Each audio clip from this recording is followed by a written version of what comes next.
We're going to be talking about landscape planning. So where do we need to start with that? Well, I think a lot of people think about it in a lot of, I always think that the first thing they should do is start from inside the house looking out the windows. I think unfortunately a lot of people go outside and look at the house. And I think a lot of it should not necessarily even about what it looks like, but that they should consider what I want that landscape to do for my family. In a dream world, how are you going to utilize your outdoor space? And there's so many ways that it could serve you.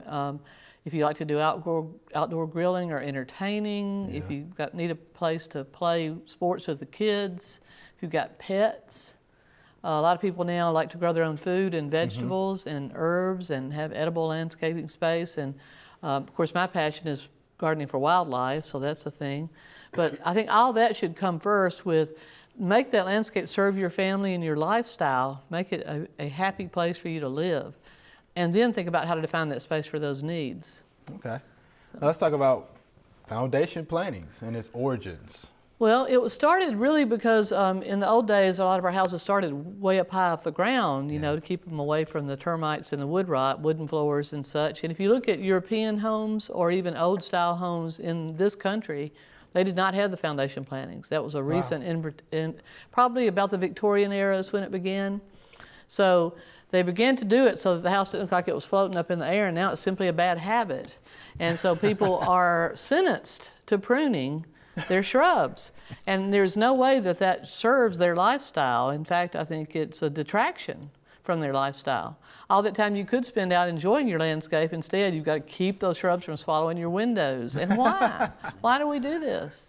You know I taught landscape design with an English woman, and she said, you Americans slam all the shrubbery against the house, and you put an oak on either side of the sidewalk, and you think that's a landscape design. And she actually defined landscape as defining outdoor space for user needs. For user needs. So every family is going to have different situation, pets, kids, elderly, whatever it is that you like to do. So I think every family could be put into the same house and the same landscape and should have something different. Sure. Wow. I wonder why we do that. Yeah, we do slam everything up. Yeah.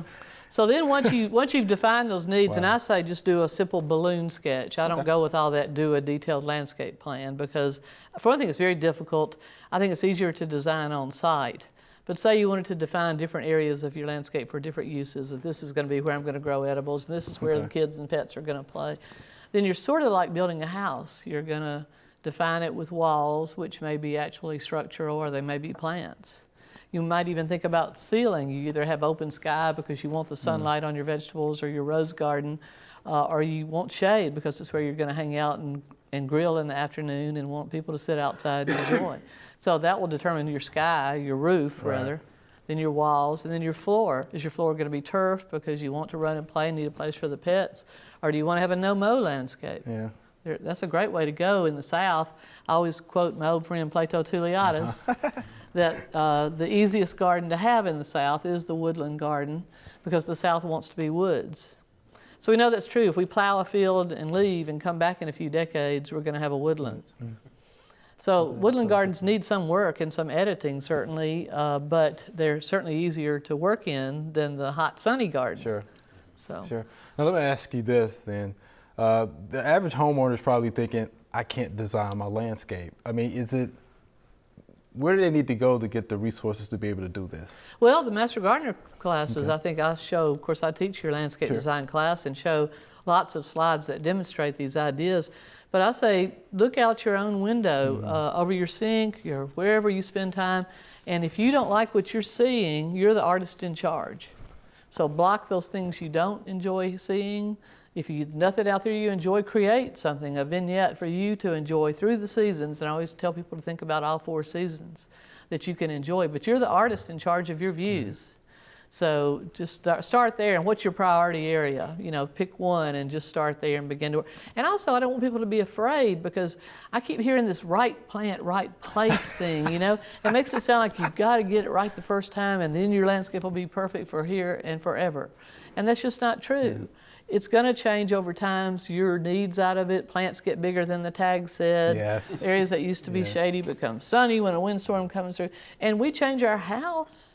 Yeah, We sure do. redesign our house, we put a window in, we change the floor, we paint. You can move plants, you can cut them down, you can add to. So I know you don't want to have to do a lot of that, but it's going to happen. And one of the great comforting things I read was every great garden's been in the wheelbarrow 3 times. So I think that's one thing, if I can do anything, is just relieve people's fear to just get out there and try something. Yeah. Now, are there times to hire a professional? Absolutely. Sure. I don't want to do a whole lot of work to drain it or build structures.